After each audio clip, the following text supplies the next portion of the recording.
Boa noite, igreja. A graça e a paz. Amém. Glória a Deus. Queria convidar você a ficar de pé.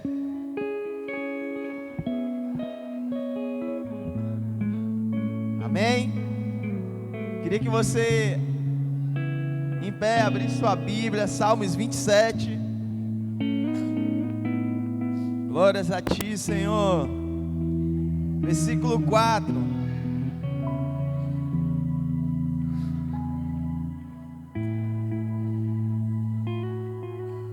Amém. Todo mundo encontrou? Salmos 27, versículo 4. Amém. Vamos ler. Diz assim: Uma coisa eu peço ao Senhor, e a buscarei, que eu possa morar na casa do Senhor todos os dias da minha vida, para contemplar a beleza do Senhor e meditar no seu templo. Amém? Esse é o desejo do salmista. Ele diz, uma coisa ele pede, e não é só um pedir de boca para fora. Ele diz, e eu buscarei, né? E ele diz que nessa busca ele deseja encontrar, né, a beleza do Senhor, né? E fala também nesse ambiente dessa busca, que é na casa do Senhor, ele encontra refúgio, né? Então hoje, que esse possa ser o desejo do meu, mas também do seu coração, né? Que você possa desejar no seu coração, sabe o que o salmista desejou? Desejar habitar na casa do Senhor, né? Ele não está falando do templo, mas habitar na presença do Senhor. E não importa onde você esteja, você tenha uma convicção que a presença está contigo. Amém? Então eu quero convidar você a fechar os seus olhos, levantar suas mãos e começar a buscar esse Senhor. Amém? Deus, nessa hora, Pai, nós damos início ao nosso culto e queremos, Pai, assim como o salmista, Pai, buscar a Tua presença, Senhor, porque queremos, Pai, nessa noite conhecer algo novo em Ti, queremos experimentar uma parte boa, Pai, de estar habitando na Tua presença, Senhor.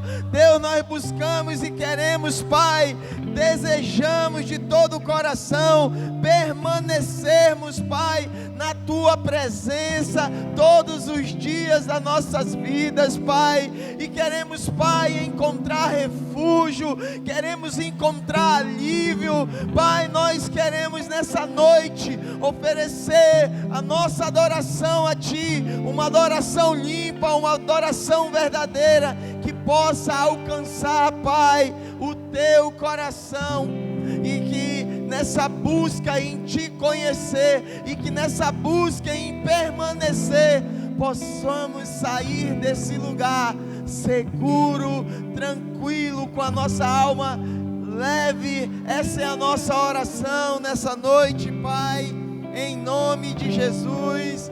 Amém e amém. Amém. Dá uma glória a Deus bem alta aí. Aleluia.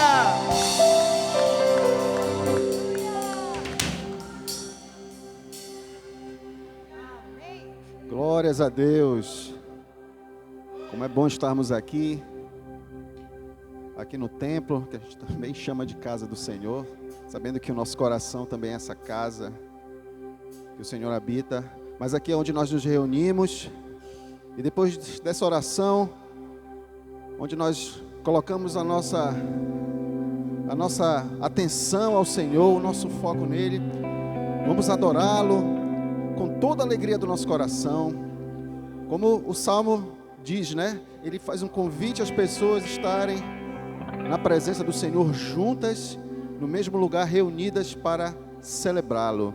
Então nós vamos fazer isso. Vamos cantar, vamos louvá-lo, cantando uma canção que começa dizendo justamente isso. Vem, vamos celebrar, vamos festejar, vamos adorar. Esse convite que nos é feito, vamos cantar ao Senhor, exercendo na prática isso, como igreja. Então eu peço que os irmãos, com muita alegria e com palmas, cante junto conosco.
Levantar as mãos para adorar.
vamos fazer?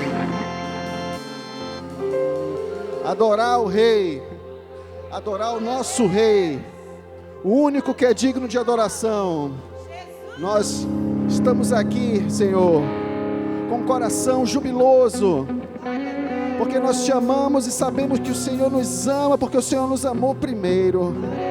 Por isso estamos reunidos enquanto igreja para adorar esse Rei. Louvado seja o nome do Senhor. E com o coração grato, vamos cantar que a nossa gratidão é toda ao Senhor. Tudo que nós temos vem do Pai de amor. Então, com este coração grato, vamos cantar uma canção que fala justamente sobre isso. E os irmãos ainda com muita palma, celebração, vamos adorar o nosso Senhor.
Senhor, tudo que nós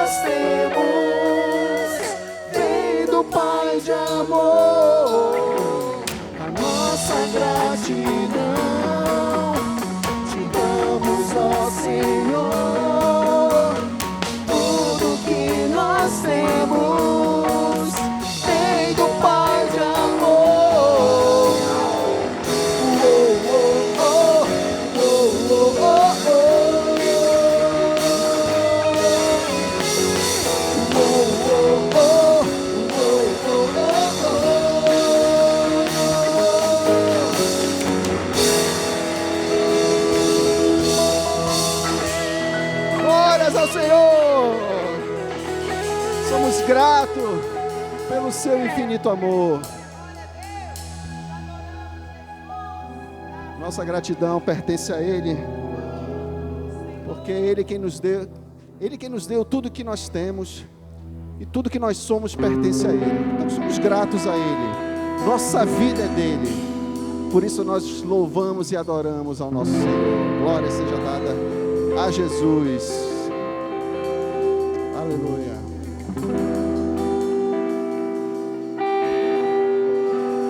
Nesse momento eu queria que você fechasse seus olhos por um instante.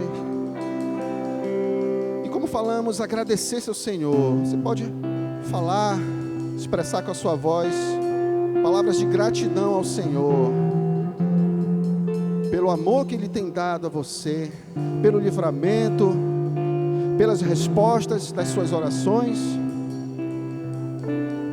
E a sua fé, a minha fé tem que estar toda nele. Nós agradecemos, Pai, a Ti, porque confiamos em Ti. Confiamos que o Senhor está conosco. Por isso nós Te louvamos e nós Te adoramos. Nós agradecemos a presença do Teu Espírito Santo em nossas vidas. O Espírito Santo que nos consola, que nos convence do pecado, da justiça e do juízo. O Espírito Santo que é Deus. O Espírito de Deus é Deus. Deus conosco, Deus Emanuel. Obrigado por esse Espírito que nos conduz a cada momento das nossas vidas. Que o Teu Espírito Santo, Senhor Deus, possa estar caminhando com cada um dos meus irmãos. Que cada um dos meus irmãos possa sentir a presença gloriosa desse Santo Espírito. E nós estamos aqui para bendizê-lo.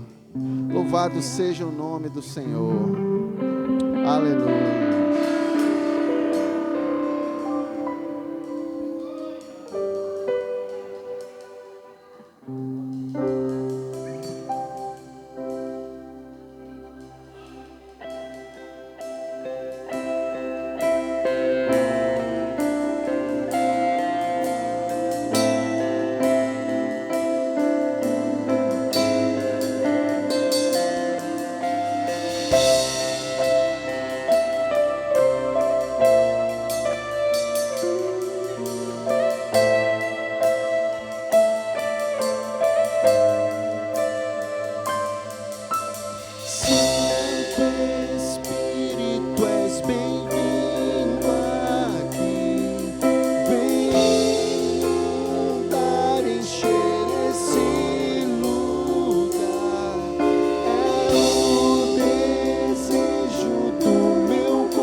provar. Vamos provar o pão real, é tua presença. Vamos provar da tua glória e bondade. Vamos provar o pão real, é tua presença. Vamos provar a tua glória e bondade. Vamos provar o pão real, é tua presença. Vamos provar a tua glória e bondade. Vamos provar o pão real, é tua presença. Vamos provar a tua glória e bondade,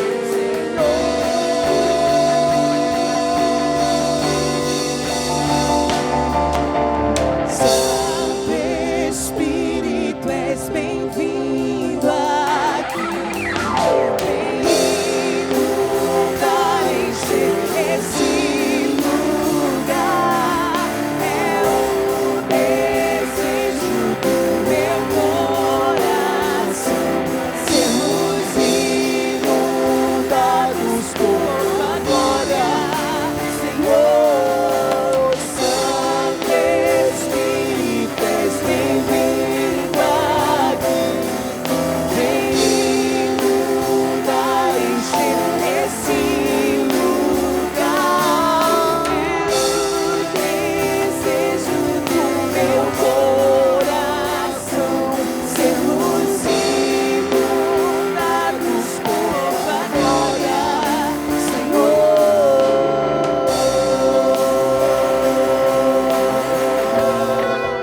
Tua glória, Senhor. Tua glória,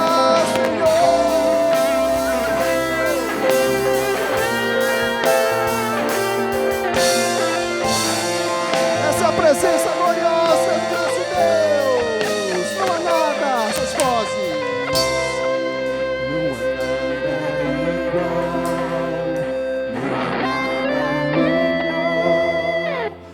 que se compara à esperança viva.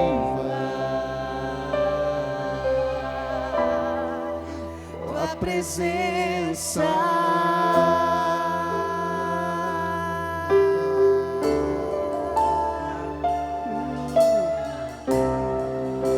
Eu provei e vi o mais doce amor que liberta o meu ser e a esperança de vergonha desfaz. Tua presença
nós te damos, Senhor.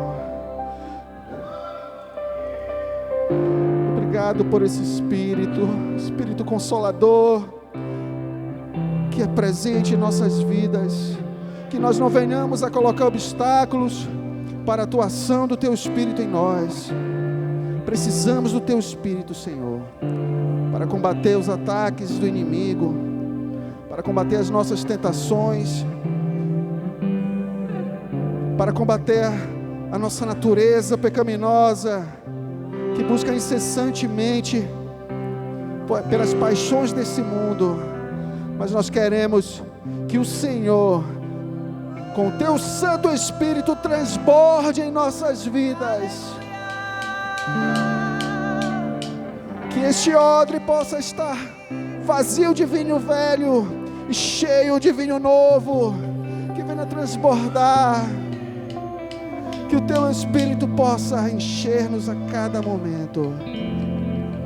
Te pedimos que o Senhor nos ajude, porque pela força do nosso braço nós não conseguimos, mas conseguimos com a Tua força, com a Tua ajuda, com a Tua graça, através de Cristo Jesus, o único caminho que nos leva a Deus Pai. A nossa alma te engrandece por isso. Nossa alma anela por Ti, Senhor. Oh Espírito Santo.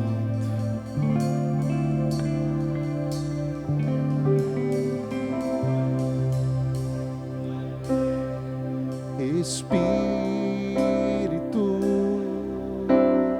enche a minha vida. Espírito, enche a minha vida. Espírito, enche a minha vida. Espírito,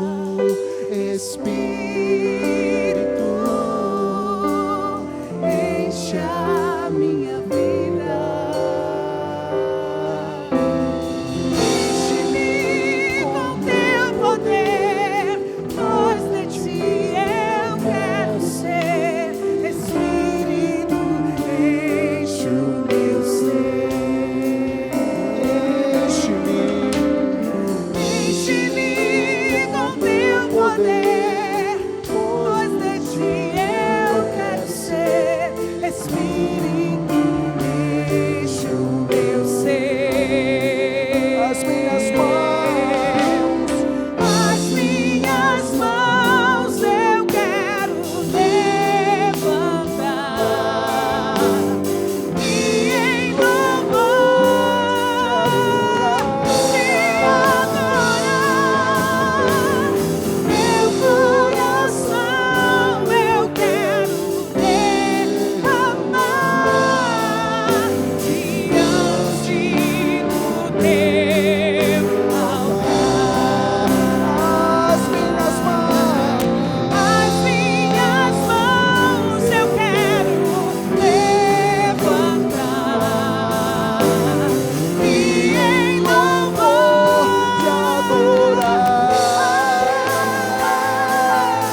pois de ti eu quero ser. Espírito, enche o meu ser. As minhas mãos eu quero levantar e em louvor te adorar. Meu coração eu quero levantar diante do teu altar. As minhas mãos eu quero levantar E em louvor te adorar. meu coração eu quero levantar diante do teu altar.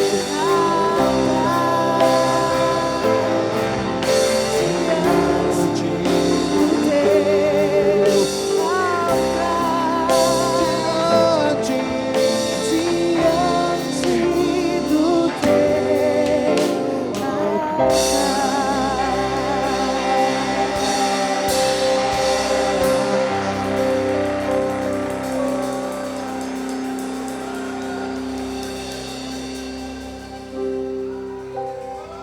Ó Pai, Tu enviaste o Teu Espírito Santo. Jesus nos disse que Ele é o nosso Consolador, que nós não estaríamos sozinhos. E por isso, neste momento, nós oramos para que o Senhor console os corações aflitos neste lugar. Que o Senhor console os abatidos, sare os quebrantados de coração. Renove a esperança daquele que não tem esperança. Encha de alegria, de vida, aquele que está morrendo, aquele que chegou aqui a este lugar tão cansado, se sentindo tão vazio, sem forças. Que ele receba desse Espírito, que é o Espírito da verdade, o Espírito da vida, o Espírito que aponta para o caminho que é Cristo Jesus. Receba um renovo, receba um fôlego de vida, receba consolos nas suas emoções, refrigério na sua alma. Pai, em nome de Jesus, nós oramos para que o Teu Espírito Santo esteja curando o Teu povo, enchendo da doce esperança do breve retorno de Jesus, o nosso Salvador e Senhor. Por isso nós queremos finalizar esta oração assim como diz em Apocalipse: o Espírito e a noiva dizem vem. O Espírito e a noiva dizem vem. O Espírito e a noiva dizem vem. Ora vem, Senhor Jesus. A Ele toda a glória, todo louvor e toda adoração, em nome de Jesus. Amém.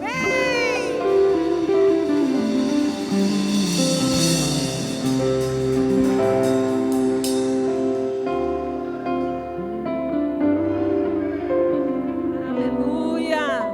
Glórias a Jesus. Meus amados, podem se assentar, por favor, por gentileza. Graças a Deus pela alegria do Senhor, que a nossa força está na presença do Senhor. Encontramos alegria na presença do Senhor. Nós queremos agora ter um momento especial. É apresentar os nossos convidados, os nossos amigos, os nossos visitantes que estão conosco nesta noite. Temos o privilégio de tê-los em nossa companhia. Amém? Então, nós queremos agora apresentar nossos convidados. Cristiane Ferreira e sua filha Maria Fernanda, convidadas da Simone. Por gentileza, poderiam ficar. Cristiane Ferreira. Ah, Cristiane, seja bem-vinda. Daqui a pouco você vai receber um bocado de abraço, tá? Fica calma aí, tranquila. Queremos apresentar agora Joilza.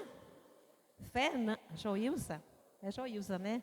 Joilza, pode ir levantando à medida que eu vou falando. Fernanda, Fernando e Wilson. Essa família linda e maravilhosa. Esse casal lindo estava lá ontem, no nosso encontro de casais. Que maravilha. Mais alguém que nos visita nessa noite pela primeira vez? Pela segunda vez? Alguém que está aqui pela segunda vez? Ninguém? Mas hoje também nós temos uma convidada, gente, super especial. Uma amiga de séculos. A nossa amiga Neila Flávia. Por favor, querida, se levante. A amicíssima da Embre, do Natanael. Ela está na casa do Natanael e da Embre. E nós temos o privilégio da companhia dela, da amizade dela, da presença dela conosco. Agora, nós queremos fazer aquela recepção bem calorosa, bem amorosa, que nós gostamos de fazer com muita alegria.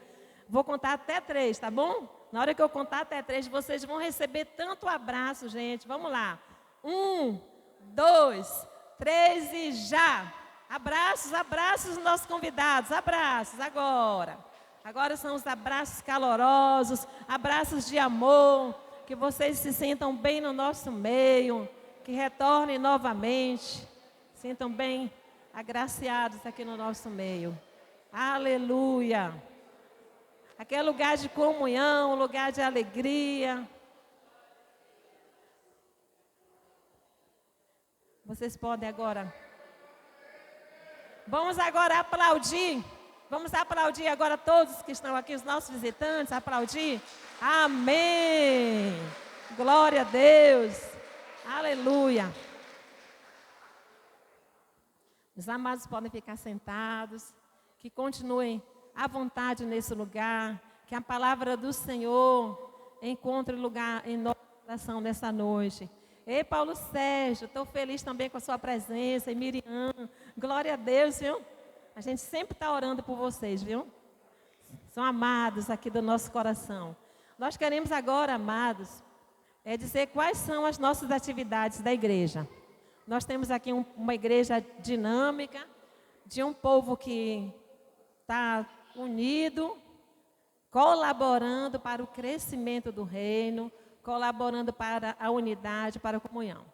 Dia de segunda-feira é livre, amém?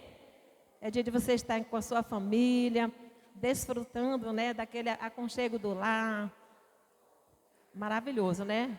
Terça-feira, na casa do irmão José Cunha. Tio Zé, o irmão Tio Zé nem está aqui hoje, irmão Tio Zé. Cadê o irmão Tio Zé? Terça-feira, às 19h30, mais um para Cristo, na casa de quem?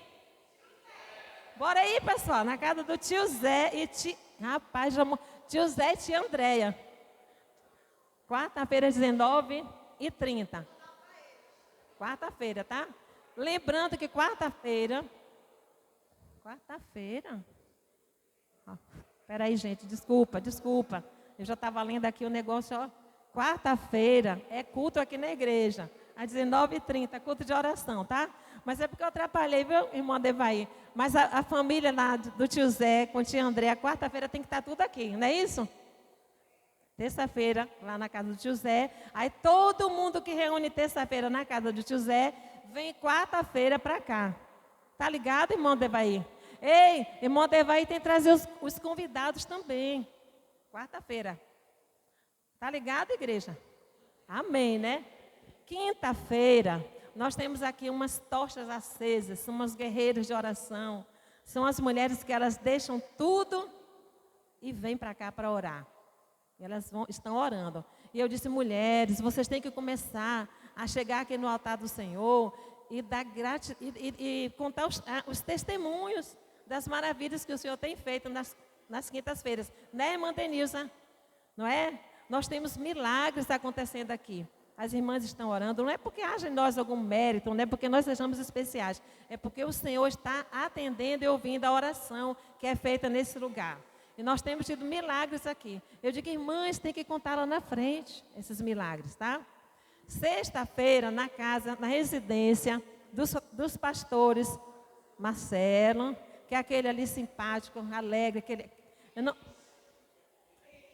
aquele lá, ó o coraçãozinho para todo mundo, olha lá, gente, olha lá, ó. Pastor Marcelo, olha lá, pastor Marcelo e pastora Joyce. Pastora Joyce, cadê o coraçãozinho? Aí, na casa dos pastores, às 19h30, tá bom? Domingo, dia 22, nós temos aqui a presença especial do pastor Flávio, amém? Ele vai vir para aqui, para a igreja, ele vai pregar. E eu estou sabendo, não era para dizer não, né? Que dia 23, mas você falou na semana passada, não foi, pastor Natel? Que dia 23 é seu aniversário. Que a igreja toda é para... Ele vai colocar o Pix, tá? Quem quiser dar presente para ele e tal, pode fazer o Pix. Bom, queridos, é só que o Senhor continue nos abençoando, que você se envolva de todo o seu coração em todas as atividades da igreja, amém? Faça tudo que você puder para estar contribuindo com a sua presença e com a sua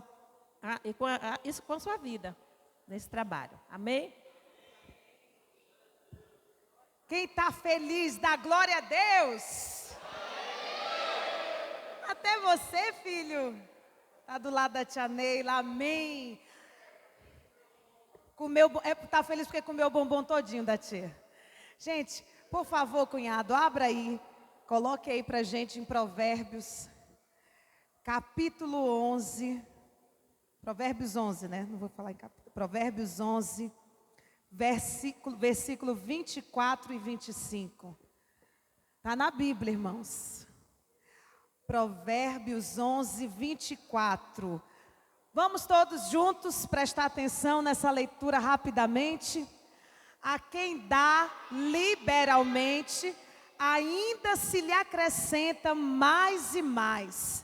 Ao que retém mais do que é justo, ser-lhe-á em pura perda. A alma generosa prosperará, e quem dá a beber será dessedentado. Amém? A alma generosa prosperará. Este é o momento em que nós vamos ofertar na casa do Senhor, entregar os nossos dízimos, entregar as nossas ofertas, e que o seu coração, ao entregar o seu dízimo e entregar a sua oferta, seja alegre. Não foi isso, amor? Domingo passado eu não estava aqui, que eu estava cuidando de João, de Davi. Mas ele disse que teve muito moço que se converteu domingo. Amém? E eu creio que o seu também, que a sua alma é generosa e oferta ao Senhor com liberalidade. Então, nesse momento, não por tristeza, não por constrangimento, mas com liberalidade, generosidade, você vai trazer os seus dízimos e as suas ofertas aqui neste lugar, amém? Você pode fazer também um depósito direto no Pix da igreja. Sentados do jeito que vocês estão, vamos orar e abençoar todos, amém? Pai, nós sabemos que toda boa dádiva, todo dom perfeito, que a semente vem do Senhor, e que o nosso coração seja para contigo e com a tua obra, generoso, liberal, disposto a doar, a ofertar para manutenção da tua casa, para investimento na tua obra, e que nós possamos fazê-lo, Senhor, sem constrangimento algum, mas com entendimento, com alegria, com discernimento do corpo. Abençoa todos aqui presentes, todos aqueles que são os provedores da sua casa, em nome de Jesus, que sejam alcançados com mantimentos, com suas necessidades supridas, pois esta é a tua palavra, e assim nós cremos, em nome de Jesus, amém, amém? Então, você pode sair do seu lugar, entregar o dízimo, a oferta. As crianças de 2 até 2 anos podem ir receber suas aulas, tá? 2 a 12 anos podem ir para a sua sala.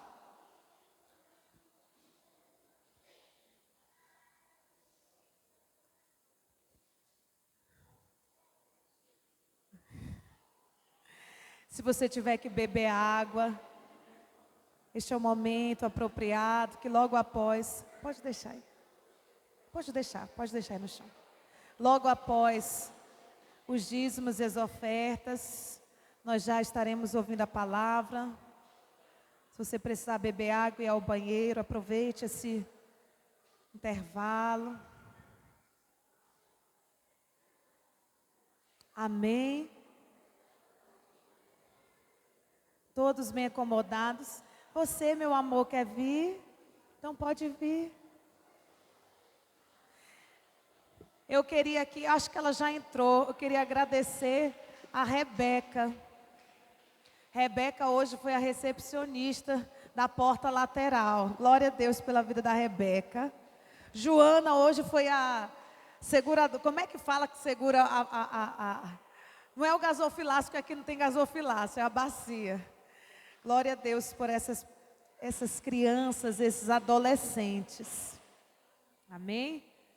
Gente, meu marido ficou sentado esperando lá e eu fazendo sinal. Aí eu fui entender por que ele não subiu logo. Ele estava me dizendo porque eu não chamei o homem mais bonito. Ele está acostumado. Toda vez que eu vou chamá-lo, eu digo que eu vou convidar o homem mais bonito. O meu amor. É o meu, tá? É o meu amor, o meu mais bonito. Quando o marido de vocês for pregar, vocês chamam ele de mais bonito, tá tudo bem. Tá bom? E eu convido, hoje a palavra será ministrada por ele. Que o Senhor te capacite a pregar a palavra viva dele, em nome de Jesus.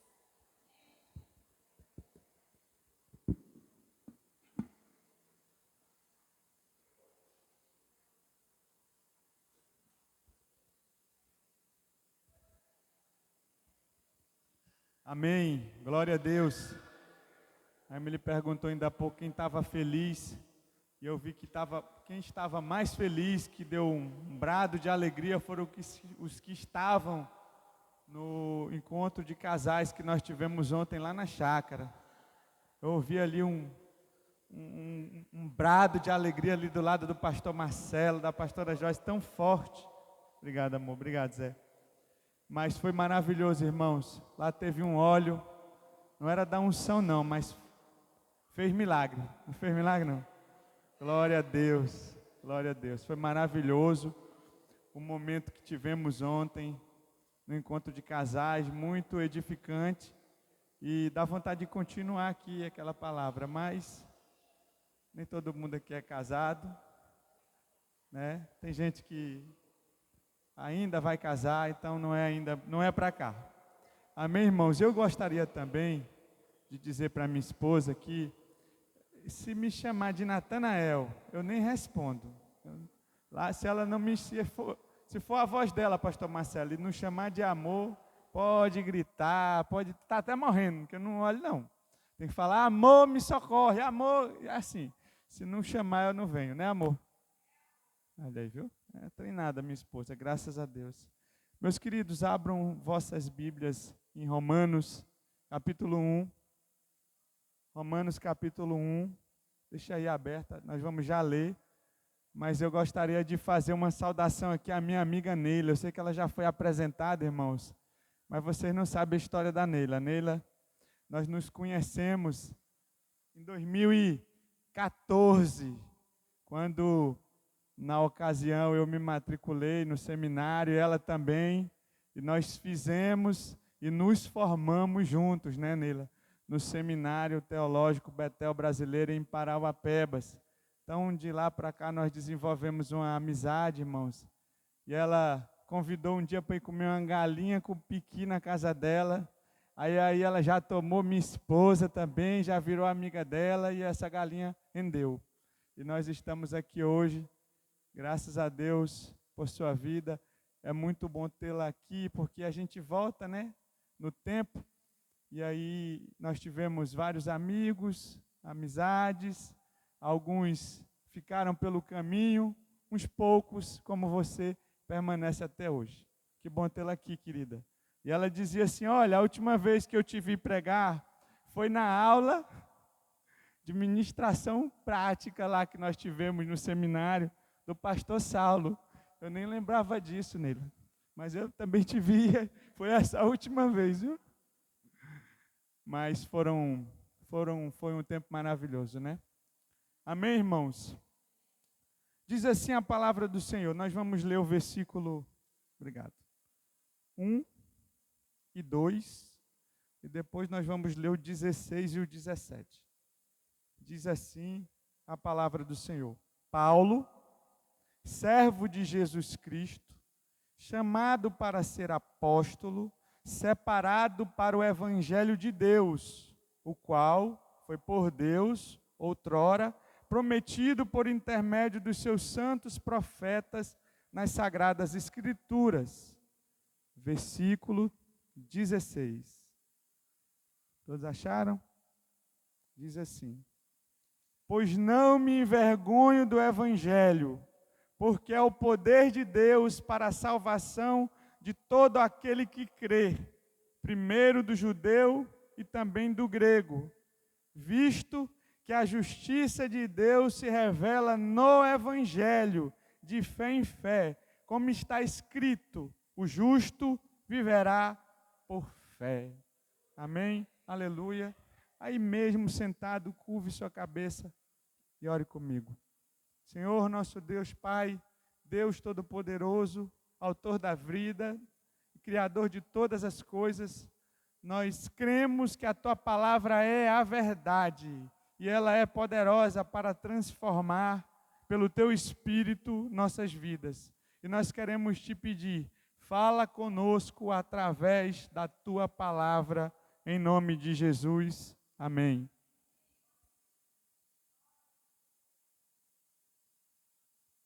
Meus queridos, Paulo está em Corinto, implantando uma igreja, e ele escreve esta epístola, considerada por muitos teólogos a epístola mais completa das cartas paulinas. Das 27 cartas escritas, epístolas dos livros e epístolas do Novo Testamento, 13 são escritas pelo apóstolo Paulo. E ela traz toda o evangelho de Cristo.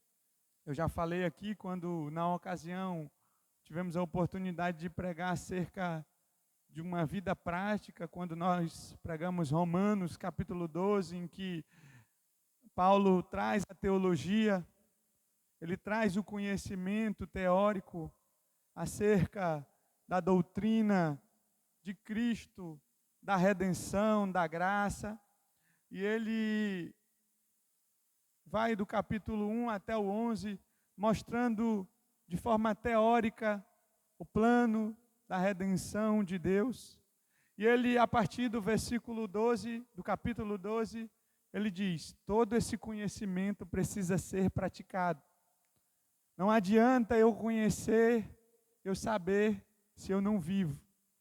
O evangelho não é um conjunto de regras que eu sei e não pratico, ou as pratico querendo alcançar o favor de Deus. Não. O o evangelho ele precisa ser posto em prática. O evangelho ele precisa ser vivido. O evangelho é algo que não pode se restringir ao conhecimento teórico. Ou fosse assim, Satanás conhece a palavra toda, irmãos. Mais do que muitos crentes. Estaria salvo. Não está. E muitos também a conhecem.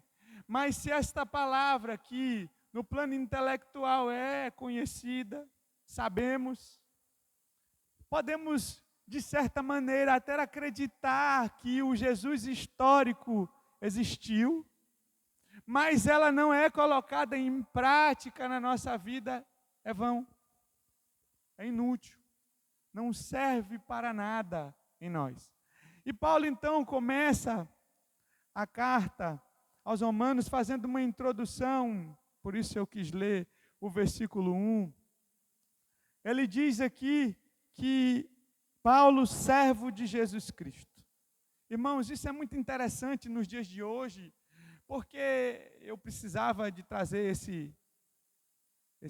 essa parte, pelo fato de que muitas igrejas, os líderes, os pastores, os bispos, os apóstolos, eles não são mais servos. Eles estão para servir e dominar o povo. Eles não servem mais. E o Paulo começa a carta aos Romanos mostrando que nós precisamos servir. O evangelho é feito para que nós sirvamos. Jesus pega um monte de homens que não tinham um conhecimento grande, nem um histórico de vida teológico, né? Ele não pega doutores da lei, ele não pega rabinos, mas pessoas comuns, e os convida para servir. Jesus, quando Pedro desembanha sua espada, ele diz: guarda, não foi para isso que eu vim. Quando ele vai na última ceia com os seus discípulos, ele pega uma toalha e uma bacia e mostra que no reino de Deus, maior é o que serve a todos. Mas isso tem sido invertido hoje, e homens têm se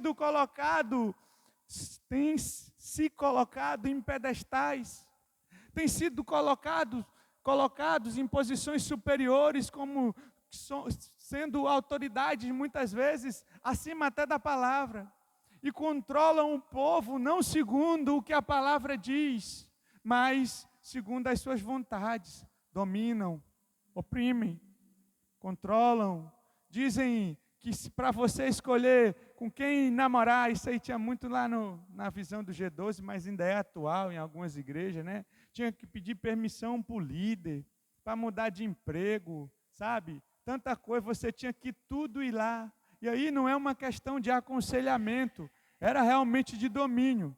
E Paulo desfaz isso aí, e é interessante dizer isso, porque isso está acontecendo ainda nos nossos dias. Muitos líderes esqueceram que existem 2 degraus na igreja de Deus, um de Cristo e outro de toda a igreja. Todos nós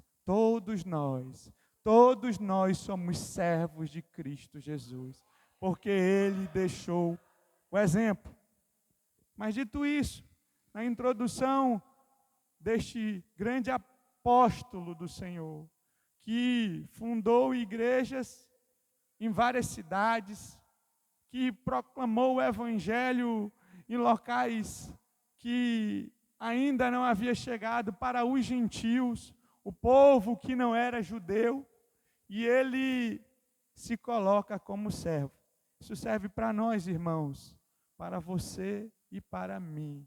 Nós não estamos aqui para sermos servidos. Nós precisamos servir uns aos outros. Este é o evangelho de Cristo. Então, não fique pensando que você tem que estar aí no seu banco ou nos eventos da igreja para ser servido. Se o evangelho nos alcança, nós precisamos colocar a toalha aqui, pegar a bacia e servir. Dito isso, irmãos, título de introdução para mostrar que este grande apóstolo que escreveu tantas cartas, de um profundo conhecimento, ele mostra a importância de ser servo. E ele começa esta tão importante epístola, que se nós, todos os livros são importantes, mas para entendermos a obra redentora de Cristo, a doutrina do pecado, como isso é prejudicial ao homem, o escape, a solução para o homem, que é o perdão mediante a graça, nós precisaríamos do livro de Romanos e entenderíamos toda a obra redentora de Cristo. Então, Paulo traz isso e ele escreve agora uma carta aos romanos, porque apesar de ele não estar lá e nem ter fundado essa igreja, ele era o apóstolo dos gentios. E existiam judeus lá, e os gentios que vinham se convertendo e trazendo toda aquela herança pagã de idolatria, e chegava na igreja para se despir daquilo, e o judeu dizia: olha, mas tem que circuncidar, olha, mas tem que fazer mais isso, mas tem que fazer mais aquilo, mas tem que fazer mais aquilo outro. E isso, irmãos, não mudou. Hoje a Igreja Católica, é campeã nisso aí, porque ela fez isso aí com as indulgências por muitos anos, mas isso também tem nas igrejas evangélicas. Agora, os homens, para se tornarem homens, precisam subir no monte. Isso é colocado como que algo que você precisa viver, porque senão você não vai conhecer a plenitude do Evangelho. Onde é que está isso, meus queridos? Nós precisamos nos encontrar com Cristo e com Sua palavra para ter as nossas vidas verdadeiramente transformadas. Nós precisamos entender o poder do Evangelho para que possamos realmente ser mudados. Então Paulo continua, e aí nós vamos agora para o versículo 16, que nós lemos, entendendo que Paulo escreve essa carta para judeus, para gentios, na igreja, na maior cidade que existia, com cerca de mais de 1 milhão de habitantes, com povos de todas as nações ali, era um centro de poder político, religioso, era cultural, econômico, mas a igreja do Senhor estava plantada ali, para promover a mudança, para promover a transformação, não no poder político, religioso local, mas nos corações dos homens que recebiam o Evangelho de Deus. Então Paulo, no versículo 16, após essa introdução, a falar da necessidade e vontade que ele tinha de vê-los e não consegue, porque ele só chega agora a Roma preso, não como ele queria, que é quando ele vai para Roma. No versículo 16 ele diz: pois não me envergonho do Evangelho, porque é o poder de Deus para a salvação de todo aquele que crê, primeiro do judeu e também do grego, que são os gentios, todo o povo que não era judeu, visto que a justiça de Deus se revela no Evangelho. A justiça de Deus se revela no Evangelho, não é subindo no monte, não é em qualquer outra coisa que nós queiramos inventar e que inventarão, mas é no Evangelho, é pela palavra de Deus, não é em ritos, não é em sacrifício, não é em ideia de homens, mas é no Evangelho, é pela palavra de Deus, de fé em fé, como está escrito: o justo viverá por fé. Aleluia. Porque não me envergonho do Evangelho, que é poder de Deus. Aqui está o versículo-chave para entendermos toda a carta aos Romanos. O Evangelho é o meio pelo qual Deus revela a sua justiça, que não vem por méritos humanos, mas pela fé. A justiça de Deus não é apenas um atributo, mas uma ação salvadora, que declara justo os que nele creem. Para prosseguir nessa questão, nós precisamos primeiro definir o que não é Evangelho. Porque eu poderia dizer aos irmãos: e o que é Evangelho? Mas antes de dizer o que é Evangelho, vamos analisar o que não é Evangelho. Em primeiro lugar, o evangelho que Paulo anuncia não é um evangelho da prosperidade. Meus irmãos, este evangelho não é bíblico. Paulo não prega isso. Isso não está nas Escrituras. O evangelho de Jesus não é um evangelho que nós temos visto hoje florescer no mundo. Um falso evangelho, um evangelho da prosperidade, que diz que você vai ficar rico, que você vai ser abençoado, dê o que você tem, que você deve barganhar com o Senhor, que você deve fazer um sacrifício e Deus vai te honrar, vai te fazer prosperar ainda mais. Não, irmãos, esse não é um evangelho que Paulo prega, o evangelho de Cristo Jesus. Não é este o evangelho. Este evangelho promete conforto e não o sacrifício, sucesso e não renúncia, riquezas na terra e não bem-aventurança no céu. Esse evangelho coloca o homem como centro, venha como está e fique do mesmo jeito. O importante é que você se sinta bem e você vai prosperar, não é, irmãos? Tem muita gente próspera aí, que não recebeu o evangelho de Deus. O evangelho da prosperidade é um falso evangelho. Confunde prosperidade com salvação. Tem pessoas que podem estar bem, que não tem crise conjugal, pastor Marcelo, que tem um bom emprego ou um bom negócio e prosperam, e que têm uma boa casa, e que não são afligidos por doenças, e que vivem regaladamente e confortavelmente bem. Não é isso que o salmista diz? Quase pequei, Salmo 73. Quase pequei quando vi a prosperidade do ímpio. Porque às vezes nós olhamos para essas pessoas que estão tudo bem. Tem muita gente próspera aí, irmãos. Os homens mais ricos do mundo, os bilionários, não tem nenhum evangélico não que se declare. E tem uns que são bem ricos e se dizem evangélicos, mas nós vamos já falar deles. Não revelam mudança. Então, nós não podemos associar uma vida próspera com uma vida que o evangelho transformou. Nós não podemos dizer que alguém que é abençoado financeiramente é alguém que está salvo. Também não podemos dizer que quem é salvo tem que prosperar, porque nós vemos muitas e muitos que não foram ricos na Bíblia, mas nós sabemos que o Senhor pode nos abençoar. E eu não estou condenando aqui, irmãos, a prosperidade honesta. Não, é demagogia isso. Eu não estou dizendo que nós, com o labor, com o suor, com o dedicar-se, o estudar, ter uma boa profissão, nós podemos prosperar de forma justa, honesta. Não, e o Senhor pode nos abençoar nisso também. O que eu quero dizer é que o fim em si mesmo não é prosperar.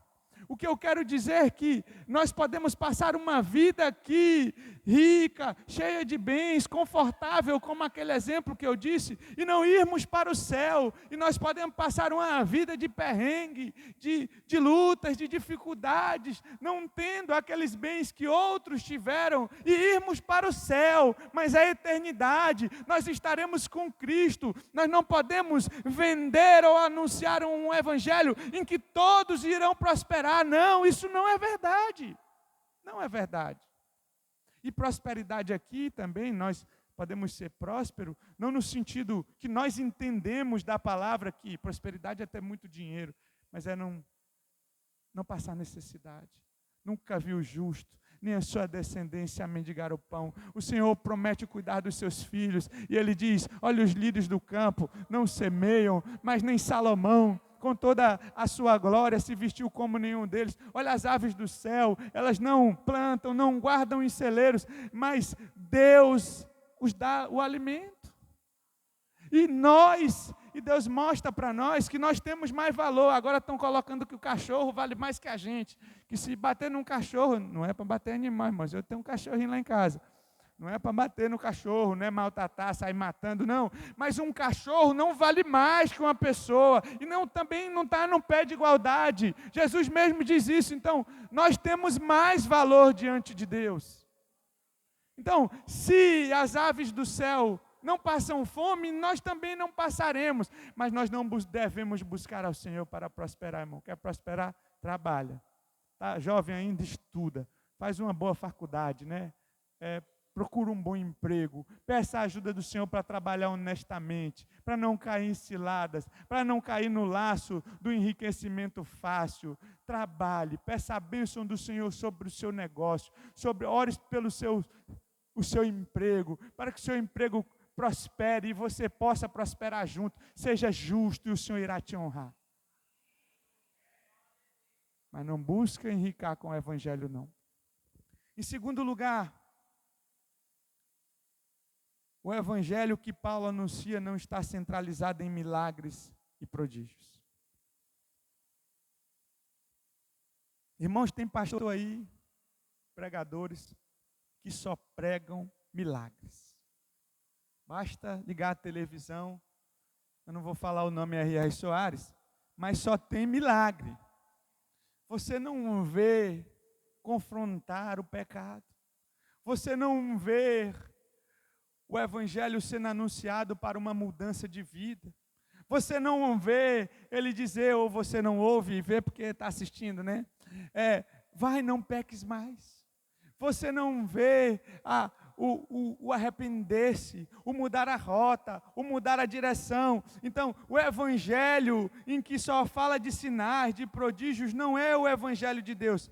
Agora nós precisamos reafirmar com toda a convicção que Deus realiza milagre. Deus é poderoso para lhe curar hoje. Deus é poderoso para transformar na sua vida e operar um milagre extraordinário. O nosso Deus é imutável. O Deus que abriu o mar, que derramou o maná do céu, que sustentou o seu povo no deserto. Este mesmo Deus, Ele está aqui hoje. O seu poder não diminuiu. Ele pode operar, mas o evangelho não se restringe a um milagre sobrenatural.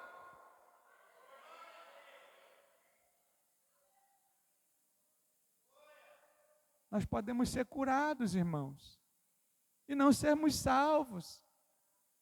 Os 10 leprosos que foram curados por Jesus saíram todos felizes. Aí volta um para agradecer. E ele se prostra diante de Jesus. E Jesus diz, cadê os teus companheiros? Cadê os outros ex-leprosos? Aí ele, não sei, Senhor. Jesus diz, vai, a tua fé te salvou. 10 foram curados, um foi salvo. Os 10, irmãos, se não se arrependeram no decorrer da sua vida, provavelmente não, se não tiver uma outra oportunidade de encontrar-se com Jesus, pereceram eternamente. Mas aquele que retornou foi curado da lepra e está com Cristo pelos séculos dos séculos, para a glória de Deus Pai. Nós podemos ser curados hoje e vamos imaginar que por alguma situação ou por uma enfermidade, nós podemos morrer. Eu posso morrer, o irmão aí, qualquer pessoa. Mas, se nós temos Jesus, nós vamos morrer e vamos para o céu. E também um outro exemplo de alguém que tem uma enfermidade e foi desenganado pelos médicos e recebeu o diagnóstico ali, né, Neila, como a sua irmã, 6 meses, né? Já está 7 anos, 9 anos, oh glória a Deus, e não morreu, né? E aí o Senhor estendeu a vida dela. Irmãos, ela não morreu hoje, mas amanhã, por uma outra coisa, nem que seja de longos dias, né, Neila, vai morrer. Porque nós morreremos, a não ser que Cristo venha antes buscar a sua igreja, mas nós morreremos e nós estaremos diante do tribunal de Deus. E aí, quando nós chegarmos lá, será que a justiça de Cristo está imputada em nós? Então, irmãos, um evangelho que fala só de milagres e de prodígios não é o evangelho de Cristo Jesus. Mas nós não podemos anular os milagres. Nós cremos na continuidade dos dons. Nós cremos que o nosso Deus é poderoso para curar hoje. E por isso nós oramos. E por isso nós estamos aqui quarta-feira clamando por cura, por restauração, por milagres sobrenaturais. Porque nós cremos, nós não temos o controle, mas nós oramos, crendo que já recebemos. Porque é isso que a palavra diz que nós devemos saber fazer. Em terceiro lugar, o evangelho que Paulo anuncia não é o evangelho do descompromisso com o senhorio de Cristo. Há muitas pessoas que entram para a igreja, mas o evangelho de Cristo Jesus não entram nela. Há muitas pessoas que estão até na área VIP, irmãos, que se dizem cristãos, e quando ganham uma competição, coloca lá 100% Jesus, mas na realidade ali é falso, é igual aquele café que estão vendendo, que é só o cheiro de café, não tem café coisa nenhuma. Então, irmãos, o verdadeiro evangelho, ele produz mudança. Eu posso estar na igreja, meu nome pode estar aqui na pasta dos irmãos, eu posso dizer que eu sou 100% Jesus, eu posso ter uma cadeira especial, ainda bem que aqui não tem cadeira, mas uma cadeira especial no púlpito das igrejas que tem, uma sala VIP lá nas igrejas que tem sala VIP, irmãos, nas igrejas que tem sala VIP, mas o meu nome não estiver escrito no livro da vida, naquele dia não haverá lugar para mim no céu.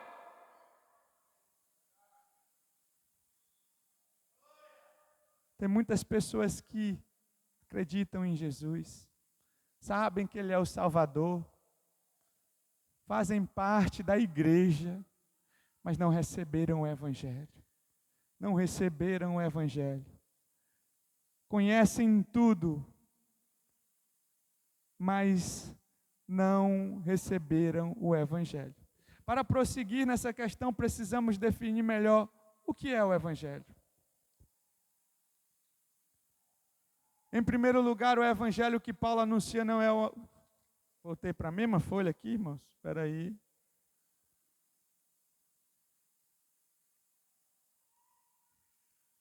Só um minuto, deixa eu achar minha folha aqui. Pronto, achei. Em primeiro lugar, o Evangelho tem um poder irresistível. Este é o Evangelho da onipotência divina, operado para a salvação. O Evangelho é dínamos, não é isso, pastor Nivaldo? É o poder de Deus que quebra o coração de pedra, que destrói fortalezas, sofismas. É o Evangelho que quebra correntes, é o Evangelho que destrói cadeias, que tira o homem da escravidão do pecado. O Evangelho é poderoso para quebrar as barreiras e atravessar as muralhas. Ele desconhece a impossibilidade, o impossível. O Evangelho tem o poder de produzir algo que não são emoções, não é um fogo de palha, não é algo que eu vou subir a montanha e voltar achando que eu sou um super-homem. Não, o Evangelho produz a verdadeira transformação de caráter. Somente o Evangelho de Deus pode conduzir o homem para uma vida santa. O Evangelho de Deus é poderoso, aleluia. É o que diz aqui. Não me envergonho do Evangelho, porque é o poder de Deus. É o poder de Deus, aleluia. Em segundo lugar, o Evangelho é o único poder capaz de salvar o pecador. O Evangelho é o poder de Deus para a salvação. É o Evangelho que é o poder de Deus para salvar o homem. Não é isso que diz aqui, irmãos, versículo 16, parte B, porque é o poder de Deus para a salvação de todo aquele que nele crê. O Evangelho, porém, é o poder de Deus para a salvação. Não há salvação fora do Evangelho. E aqui, irmãos, eu não estou falando de placa denominacional. Existe uma igreja invisível, a igreja de Cristo, que ouvirá a voz do sumo pastor. E naquele dia, quando as trombetas tocarem, ouvirão o seu pastor e o seguirão, porque ele conhece as suas ovelhas e as suas ovelhas o conhecem. Não são enganadas por lobo, não são guiadas por falsos mestres, mestres, por falsos pastores, mas pelo supremo pastor, o pastor que conduz a sua igreja para a salvação, que conduz a sua igreja para se reconciliar com Deus. Aleluia. Não há salvação fora do Evangelho. Não há salvação, a salvação, ela não está vinculada à Igreja Batista. A salvação tampouco está vinculada à Igreja Católica. Lá é que não está, irmãos. A salvação não está vinculada a igreja nenhuma. A salvação está no Evangelho de Cristo Jesus. Ela não pertence a um homem, a um bispo. Eu te dou a salvação, eu te tomo. Não, a salvação é de Cristo e nós recebemos quando cremos nele. Aleluia, glória a Deus. O Evangelho é a mensagem do amor de Deus, da graça salvadora e do perdão infinito. O Evangelho é Deus amando o pecador, é o justo perdoando o culpado, é a porta do céu escancarando-se para o perdido, é a vida sendo oferecida aos mortos em seus delitos e pecados, conforme diz Efésios capítulo 2. Estando vós mortos em vossos delitos e pecados, Deus nos reconciliou, nos resgatou, nos deu vida, estando nós mortos. O Evangelho é que dá a verdadeira vida ao homem. Aleluia. Mas tem mais, irmãos. Você pode dizer, mas isso tudo aí eu estou aqui, ó, nasci nisso. Só que tem uma exceção, que o próprio Evangelho impõe. Não é o Natanael, tampouco o pastor Nivaldo, mas o Evangelho, em terceiro lugar, é o poder de Deus para a salvação apenas, diga comigo, apenas dos que creem. Dos que creem. Diga para a pessoa que está ao seu lado, o Evangelho é o poder de Deus para a salvação apenas dos que creem. Há uma limitação imposta pelo próprio Evangelho. O Evangelho não salva a todos, mas não salva a todos porque por não ter poder para salvar todos. Não, o Evangelho qualquer um pode ser salvo. A salvação, ela pode ser de todos, não porque não haja poder, mas porque aprove a Deus salvar os que crerem. Os que crerem, aprove a Deus que experimentassem esse poder salvador, apenas os que creem. A fé é a condição da salvação, e por ela que recebemos esse presente. Meus irmãos, isso aqui é maravilhoso. O crer aqui é mais do que simplesmente eu entender tudo isso. O que é crer aqui no Evangelho? É eu entender, eu sou pecador, eu estou condenado, porque Paulo trata disso aqui na carta aos Romanos. O capítulo 1 e 2 ele trata da necessidade do Evangelho. No capítulo 3 ele traz o plano de redenção pela graça. No 4, ele dá exemplo de justificação pela fé, quando ele pega Abraão e Davi como exemplos de fé. No capítulo 5, ele fala dos frutos da justificação. No capítulo 6, a justificação precede a santificação. Se eu sou salvo, eu preciso evidenciar isso com a vida santa. No capítulo 7, ele fala do conflito após a conversão. O bem que eu quero fazer eu não faço, mas o mal eu faço. Da nossa luta até chegar no céu, irmãos. Se você se incomoda com o pecado, você é salvo. Se você já não liga mais se está pecando ou não, tem algo errado na sua vida. O pecado precisa gerar em nós, não uma emoção passageira, mas um incômodo. Eu não posso viver com isso, e essa nossa luta até recebermos o corpo glorioso de Cristo Jesus naquele dia. O despertamos para ser santo. No capítulo 8, ele traz a obra do Espírito Santo e a segurança da salvação. Nós somos salvos apesar de nós. Nós somos salvos não pelo que nós fazemos, mas porque cremos e o Espírito é o nosso penhor. No capítulo 9, ele traz o passado incrédulo de Israel, o presente, no capítulo 10, doloroso de Israel por causa da rejeição do Messias, o fruto glorioso de Israel depois da restauração, quando voltar o nosso Senhor. Aleluia. E o capítulo 12, 13, até o 16, Paulo trata de uma vida prática daqueles que entenderam o Evangelho. Então, o Evangelho, meus queridos, ele é a fé, é a condição da salvação. A salvação, ela é universal. Ela destina-se a todos aqueles que creem.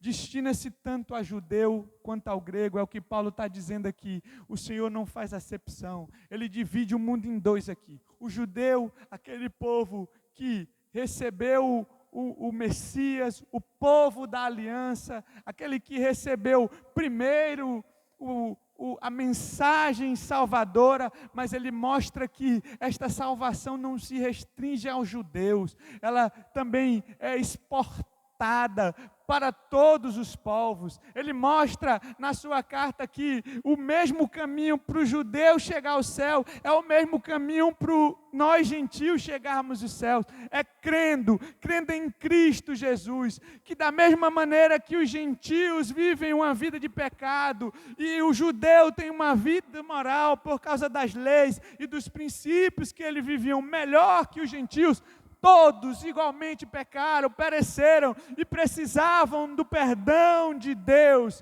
E este perdão vem através da morte de Cristo Jesus. Vou explicar mais. O homem peca lá no Éden. E ele rompe a relação que ele tinha com Deus, que era, o Senhor vinha todos os dias, na virada do dia, se encontrar com o homem. Que maravilhoso isso, hein, Neila? Já pensou? Tardezinha tomar um café com o Senhor? Já pensou? Comer uma fruta, né? Tinha café já? Agora está caro. Eu ganhei, eu nem li, mas eu não vou aconselhar vocês a ler isso, não vou nem falar, mas ganhei um livro, era Café com Deus Pai. Aí eu disse, agora tem que ser Nescau com Deus Pai, porque o café está caro. Está caro. Mas não lê esse livro, vamos na Bíblia mesmo, irmãos. Tá bom? Tem muitos livros maravilhosos. Tá? E o homem peca. E quando ele peca, por causa da santidade de Deus e da sua justiça, ele se afasta de Deus. Deus não pode contemplar o pecado. Ele não pode viver neste ambiente. E o Senhor exige agora que para que o homem, isso é importante nós entendermos, Zé Maria, para que o homem tenha novamente acesso com Deus, um inocente tem que morrer. Só que quando Adão peca, todos depois dele nascem em pecado. E agora se sacrifica um animal para que o homem tenha o acesso a Deus. Só que quem morreu ou quem pecou não foi um animal. E nem todos os animais do mundo seriam suficientes para expiar ou para apagar o pecado dos homens, Elcio. E tem uma didática aí que as pessoas entendem de forma errada e pensam que o sacrifício precisa ser feito até hoje. E nós temos o ápice do sacrifício, que é a morte de Cristo, encerrando toda a lei cerimonial, tudo aquilo que apontava para Cristo. Mas quando você pecava e existia a oferta, o sacrifício para todos os tipos de pecado, queria agradecer também, você ia dependendo da sua condição financeira, né? Se você tinha dinheiro, você matava ali um animal de maior porte, senão ia diminuindo até pombinhos. Nós entendemos que Jesus era pobre, de uma família pobre por isso. Aí tem gente dizendo que Jesus era rico, mas se ele fosse, ele teria descumprido a lei quando ele sacrificam pombos, oferecem. E quando você chegava lá para pedir perdão pelos pecados, você colocava a mão, não era isso, pastor Nivaldo? Sobre o animal, e o seu pecado era como se tivesse sendo transferido para ele. E o animal era imolado, morto, e o sangue aspergido em você, como que lhe purificando, e aquela oferta era oferecida ao Senhor. Quando Cristo morre, João vê Jesus, antes mesmo da sua morte, ele diz: eis o Cordeiro de Deus, que tira o pecado do mundo. Então, quando Cristo morre, ele não morre para pagar um preço a Satanás. Não é Satanás que exigia que Cristo morresse para dar as chaves do inferno para ele. Não, nada disso, irmãos. Cristo morre para satisfazer a exigência da santidade de Deus. E agora, quando Jesus está com Nicodemos, e Jesus fala para ele da necessidade que ele tinha de nascer de novo, e Nicodemos não entende isso, e ele diz: como é que eu vou nascer sendo velho? Eu vou voltar para o ventre da minha mãe. E Jesus diz, ele não entende essas coisas, né? Quanto mais coisas mais profundas, mas Jesus diz: assim como Moisés levantou a serpente no deserto, importa que o Filho do Homem seja levantado. O povo no caminho do deserto começou a murmurar contra Moisés e a Deus, e serpentes começaram a aparecer, Wagner, e picar as pessoas, e estas que murmuravam, que estavam ali reclamando, não reclamando, mas murmurando, que é diferente, né? E elas começavam a morrer, e foram procurar Moisés, e Deus deu essa orientação para ele, e ele levantou uma serpente de bronze, e aquelas pessoas que haviam sido picadas, e que estavam com o veneno da serpente em seus corpos, e que morreriam, olhavam para aquela serpente arrependidas, entendendo que pecaram, e que necessitavam de um antídoto, elas não morriam mais. Da mesma forma, Cristo é colocado naquela cruz para morrer no seu e no meu lugar. E quando nós olhamos para Ele, entendendo que era para nós estarmos naquela cruz, porque fomos nós que pecamos, todos nós, daqui para aí, daí para cá, tá, irmãos? E nós cremos na morte de Cristo Jesus. Aí Paulo vai dizer que a justiça de Cristo é imputada em nós, que a justiça de Cristo é colocada em nós, que a justiça de Cristo agora ela é aplicada em nós. Então, quando nós recebemos, e isso é crer no Evangelho, é que eu estou perdido, condenado e preciso de um Redentor.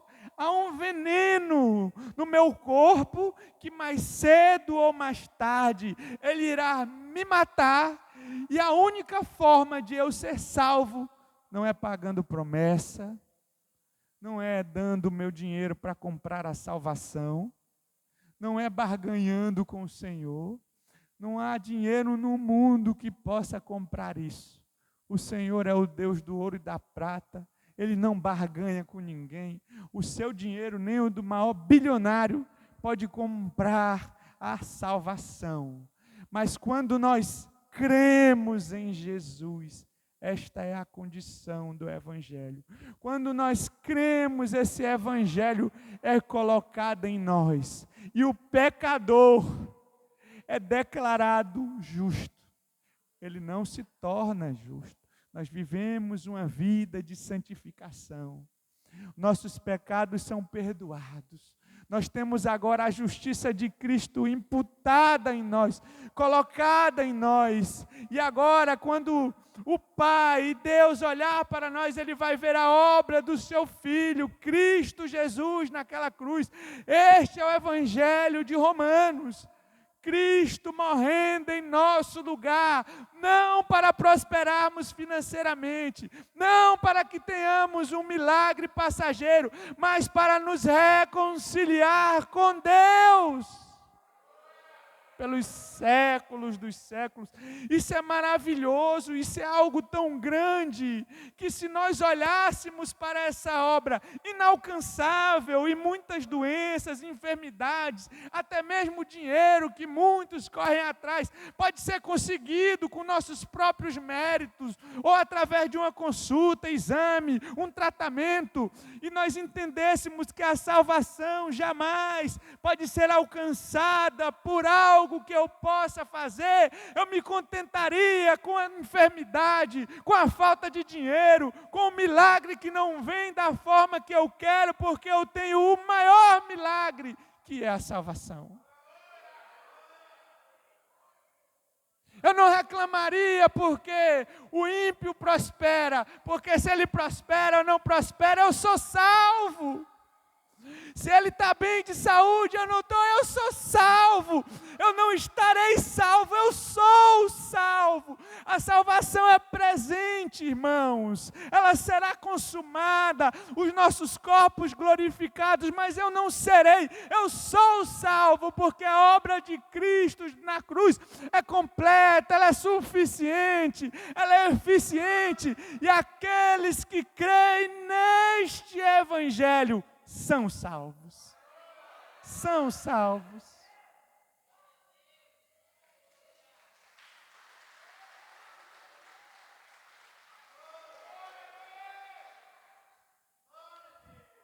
Não estou desestimulando você a orar pelo seu milagre. Eu não estou dizendo para você que você não pode clamar por Senhor como Ana e se derramar nos pés do Senhor, chorando e clamando, eu quero ter filhos, de forma que o sacerdote pensou, Eli, que ela estava embriagada. Não, irmão, clame, chore, derrame-se diante do Senhor, mas entenda, nós temos o maior dos presentes, que é a salvação. Aí aqui, irmãos, o texto diz assim, versículo 17. Visto que a justiça de Deus se revela no Evangelho, de fé em fé, como está escrito, o justo viverá pela fé. Como é que a justiça de Cristo se revela, irmãos? É que nós deveríamos ser condenados ao inferno, mas a obra de Cristo nos reconciliou com o Pai. O justo viverá pela fé. E aqui, irmãos, não é só uma questão de viver acreditando no milagre, no sobrenatural. É porque quando cremos, nós recebemos a vida eterna.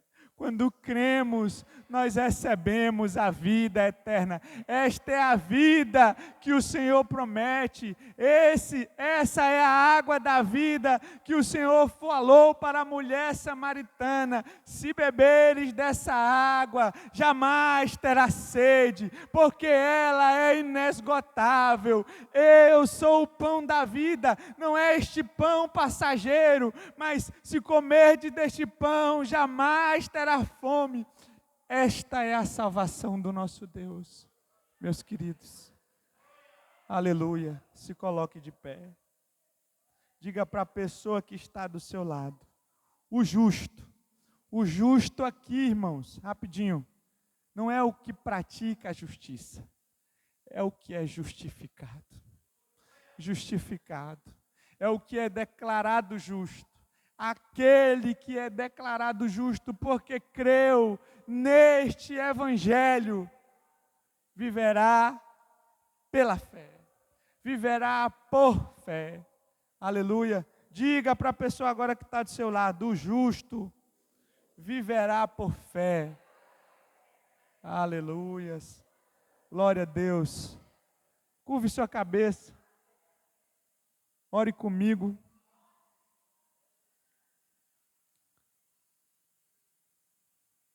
Concluímos que a salvação não é pelas obras. Ela não é merecimento humano, é graça divina.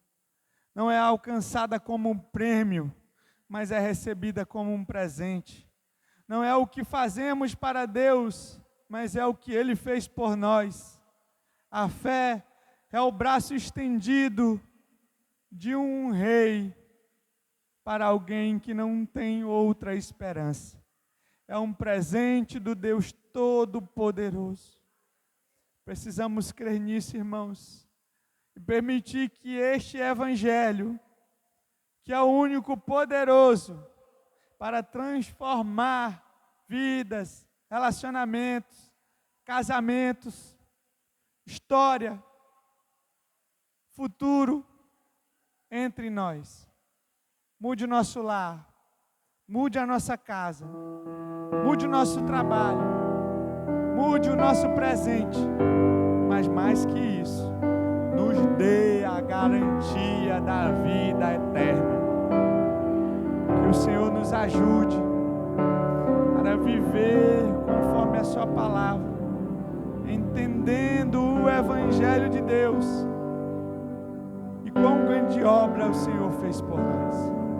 Que essa palavra possa estar em nossos corações e nos dias em que nós não tivermos aquele milagre que almejamos, possamos entender: somos salvos. Tudo isso vai passar e nós estaremos eternamente com Cristo, o nosso Senhor, para a glória de Deus Pai, pelos séculos dos séculos. Amém. E amém. Voz fala de tua justiça pela minha vida, Jesus, este é o teu sangue.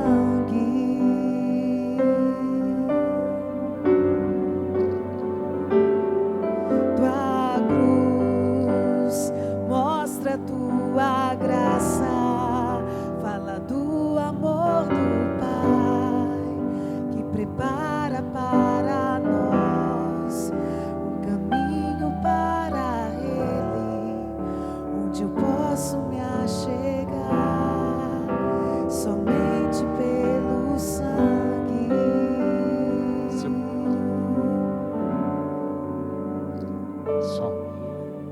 O que nos lava os pecados,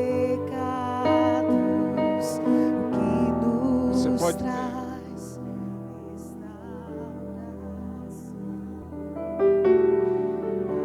Você pode ter agora um encontro com Jesus, se converter a Jesus, entregar-se a Jesus. Aprove a Deus salvar os que creem. Você pode crer de agora em diante em Jesus Cristo, para ser filho de Deus, para receber a justiça de Cristo. Talvez você veio hoje à noite ainda sem essas convicções. Você vive questionando para onde é que vai após a morte. Hoje é a noite de você passar a ter certeza aonde você vai viver a eternidade. Somente Jesus Cristo pode te levar para habitar eternamente com Deus. Levante sua mão, você quer entregar-se a Jesus Cristo.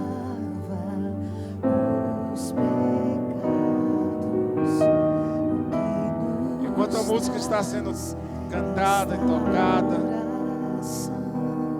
você que está afastado do Evangelho, outros que estão procurando uma igreja para congregar, já crê em Cristo, estava buscando uma igreja que tivesse um fundamento. Eu sou livre. E o fundamento é Cristo. É o Evangelho de Cristo. Você pode sair do seu lugar agora e vir à frente. Fazer um testemunho público, uma declaração comunitária, e que hoje em diante você vai seguir a Jesus, você e sua família.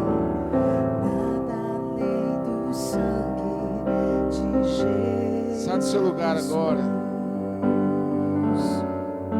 Pastor, eu quero seguir Jesus de hoje em diante. Quero ser crente, receber essa palavra que me foi dada pelo Espírito Santo.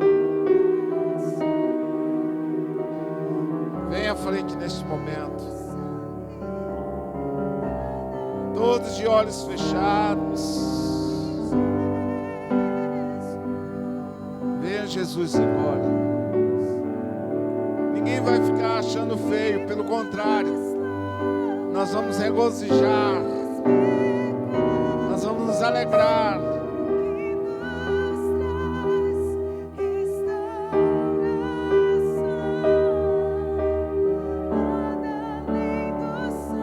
Venha Jesus agora. O sangue foi derramado, o sangue de Jesus.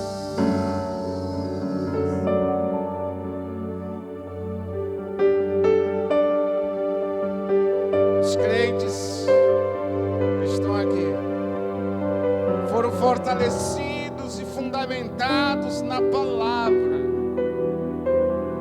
Perseverem. Fica nessa rocha, nesse fundamento.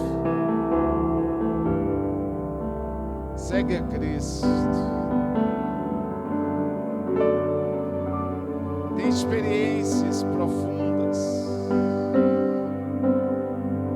Amém, igreja? Levantem as mãos e digam amém. Diga glórias a Deus. Diga bem forte. Diga bem forte assim comigo. A noiva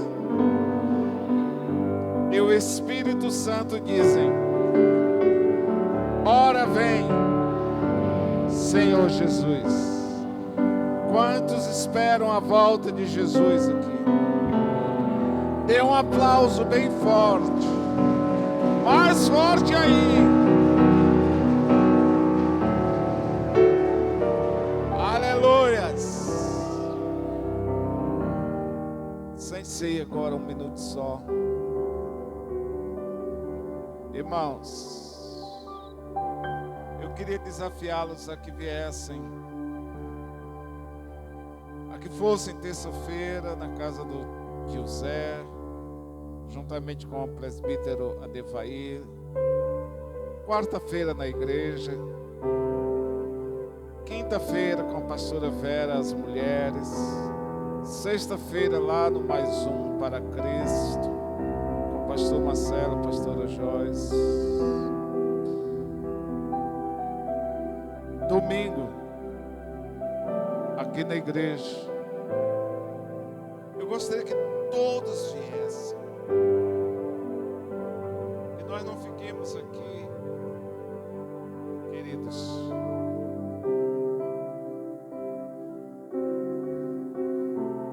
vazios. Pelo contrário, a igreja cheia, recepcionando e recebendo a palavra do Senhor. Mesmo que dê uma chuva muito forte, venha ouvir aquela pregação que o pastor Flávio vai fazer. Irmãos, nós temos sido muito edificados com os pregadores, especialmente quando o pastor Flávio chega aqui. Tem sempre uma palavra que ele dá que a gente fica falando dela a semana toda, o mês todo, até hoje a gente se lembra. Venha estar conosco, não falta não. Você que vai para casa agora, chegar em sua casa, declare a salvação que está em Jesus e que Jesus é Senhor da sua vida e da sua casa, e que o maligno não vai afligi-lo, nem derrotá-lo, nem vencê-lo. Ele não pode tocar em você por causa de Jesus Cristo. Dê outro aplauso a Jesus. Agora fique em pé. Irmãos erguidas, recebam a bênção apostólica. Que o amor de Deus Pai, a graça do Senhor Jesus Cristo, a comunhão que consola do Espírito Santo esteja com todos vós. Amém. Eu dou uma palavra de consolação a irmã Denilson pelo falecimento do seu avô Militão. Morreu com muitos anos de vida, crente no Senhor Jesus. Aleluias. Deus a abençoe e console. Carol, cadê Carol? Entrega aqui, diz onde é que estão as cestas básicas para alguns homens. Marcelo, indica aí alguns rapazes aí para vir pegar 2 cestas básicas domingo. Amém? Agora se abraça e diga: você é justo por causa da justiça de Cristo. Diga: Deus te vê na justiça de Cristo.